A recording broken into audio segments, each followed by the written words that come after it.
Selamat pagi. Assalamualaikum warahmatullahi wabarakatuh. Ketemu lagi sama Bu Irna dan Bu Nafi di SD Master SD Muhammadiyah Tempuran. Tentunya di kelas 3 Khalid bin Walid dan Zaid bin Sabit. Sebelum memulai pembelajaran hari ini, jangan lupa ya anak-anak, kita awali dengan bacaan basmalah bersama-sama. Bismillahirrahmanirrahim. Sudah siap anak-anak untuk belajar hari ini? Perhatikan gambar berikut. Apakah kamu masih ingat dengan ciri-ciri makhluk hidup? Kemarin kan sudah belajar tentang ciri-ciri makhluk hidup. Yuk, siapa yang masih ingat? Ada bernafas, berkembang biak, tumbuh, membutuhkan makan, dan lain-lain. Sekarang, apa saja ciri-ciri makhluk hidup yang kamu temukan dari gambar tersebut? Dari gambar di bawah ini, nanti kita akan mencari bersama-sama apa sih ciri-ciri makhluk hidup yang ada di gambar di bawah ini. Ciri-ciri makhluk hidup yang pertama, tumbuhan membutuhkan air. Contoh pada gambar tadi, ibu menyiram tanaman. Nomor 2, ayam memerlukan makan. Contoh pada gambar tadi, ayah dan Siti sedang memberi makan ayam. Nomor 3, ayam berkembang biak. Contoh pada gambar tadi, gambar jerami untuk ayam bertelur dan ada gambar induk ayam beserta anaknya.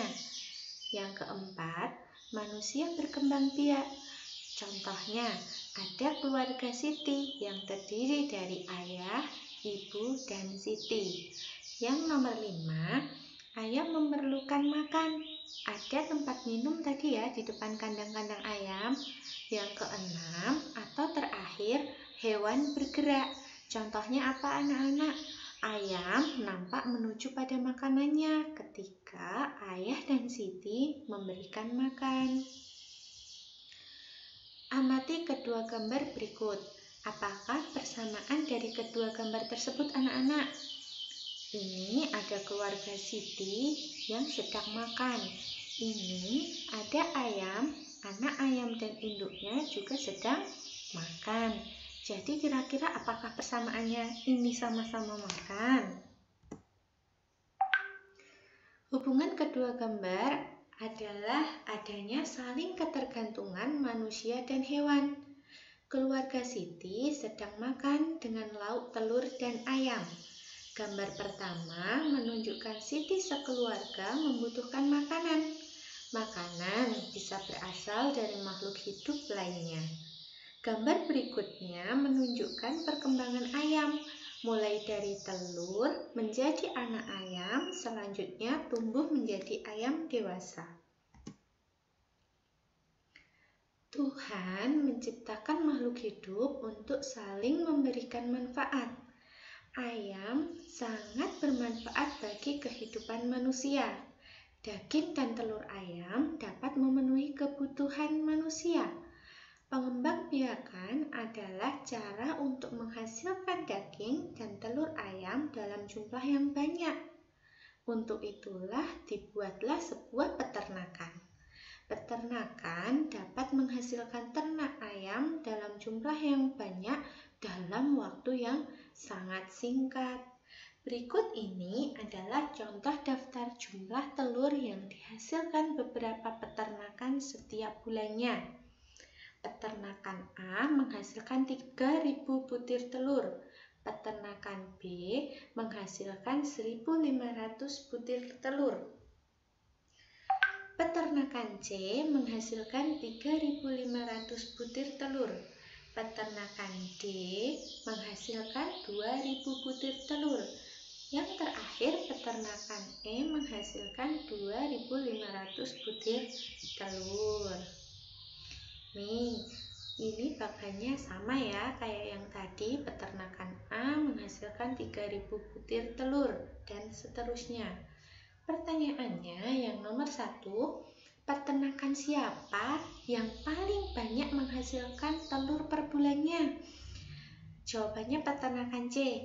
Nah, kita cari tahu bagaimana kita bisa melihatnya. Yang pertama kali kita lihat adalah angka yang paling sebelah kiri. Di sini ada peternakan A3, peternakan B1, peternakan C ada 3, peternakan D ada 2, dan E ada 2.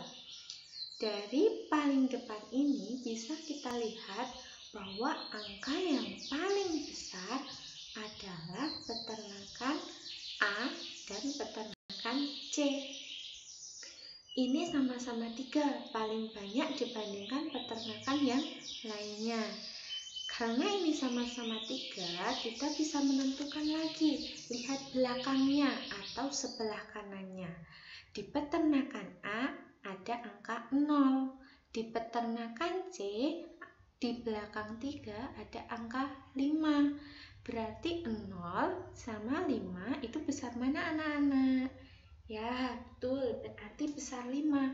Berarti peternakan yang menghasilkan telur paling banyak adalah peternakan C.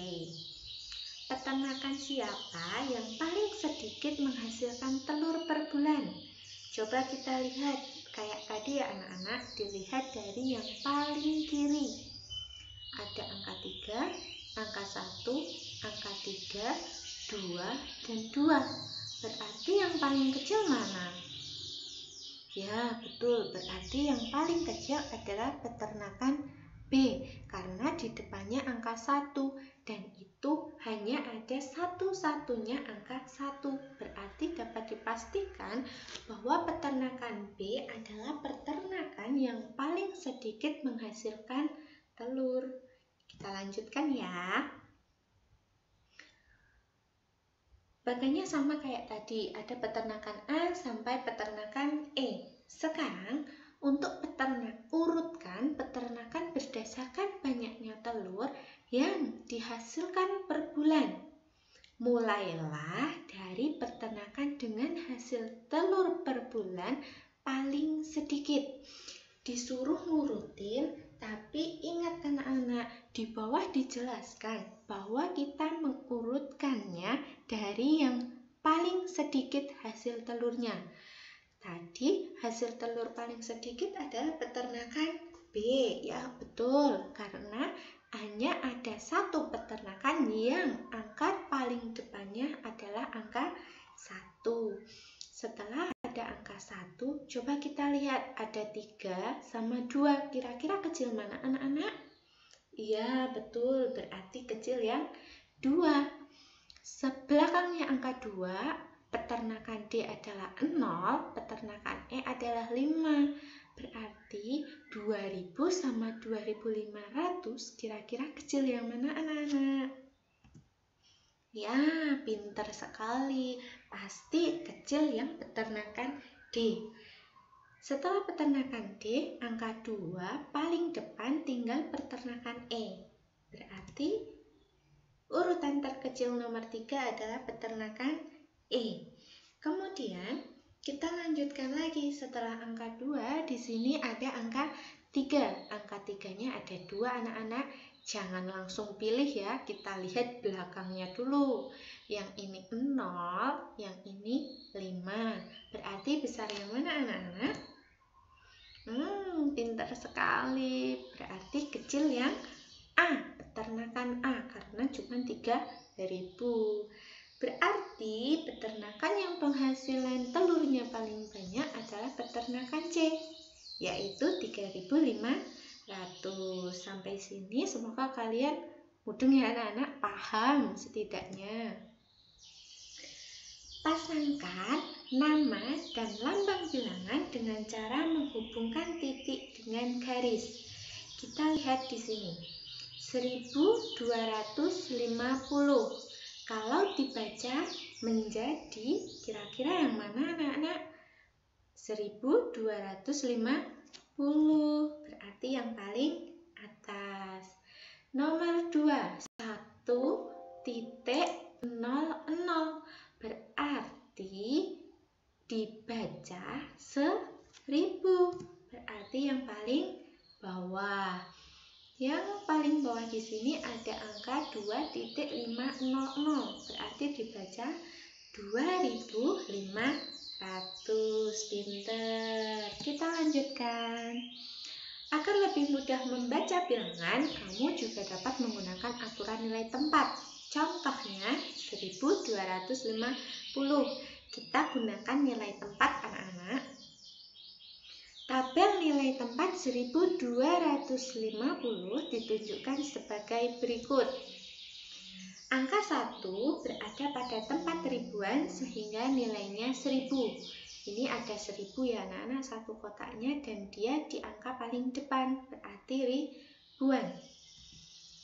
Angka 2 berada pada tempat ratusan sehingga nilainya 200. Satu kotaknya ini adalah 100, ada 2 berarti 200. Angka 5 berada pada tempat puluhan sehingga nilainya 50.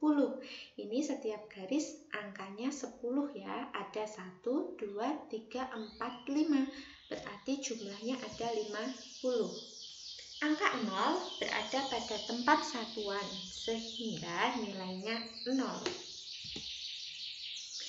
Coba menulis bilangan pada tabel nilai tempat. 4750 dibaca, kita lihat 4 ada di angka ribuan, 7 ada di angka ratusan, 5 ada di angka puluhan, 0 ada di satuan. 4 nilainya 4000, sedangkan 7 nilainya 700. 5 nilainya 50, 0 nilainya 0. Berarti kita baca 4750. Coba menulis bilangan pada tabel nilai tempat. Titik-titik dibaca 8417. Ada kolom ribuan, ratusan, puluhan, dan satuan. 8000 berarti ribuannya 8. 400 berarti ratusannya angka 4. Ingat, di sini ada angka 17. Bu Irna, ini kan 17, berarti puluhannya mana? Adanya belasan. Ingat, 17 itu adalah 10 sama 7. Berarti puluhannya 1, satuannya ada 7. 8 itu nilainya 8000. 400-an nilainya 400. 1 puluhan nilainya 10. 7 satuan nilainya 7. Jadi angkanya kalau dituliskan menjadi 8417. Terima kasih. Semoga pembelajaran hari ini bermanfaat buat kita semua. Semoga anak-anak kelas 3 Khalid bin Walid dan Zaid bin Sabit paham. Sampai ketemu di pembelajaran selanjutnya. Wassalamualaikum warahmatullahi wabarakatuh.